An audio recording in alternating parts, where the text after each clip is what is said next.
மன்னன் மாளிகையில் வாழும் மஞ்சள் வெயில் ஆடை கட்டி வந்ததென்ன மெல்ல கண்ணன் நீதான் என்று நீரா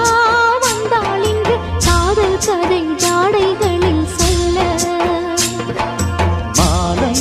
கண்மயங்கும் வேளை மங்கை நதி மங்கை நதி தங்கி வரும் கங்கை நதி ஏதோ காமம் செய்த சூதோ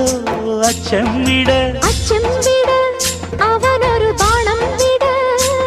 புது லீலைகள் தான் அதிகாலை வரைதான் அடிக்காதலி கண்மணி ஆஜா ஆஜா கையணைக்க ஆஜா ஆஜா दिल भर जाने दिल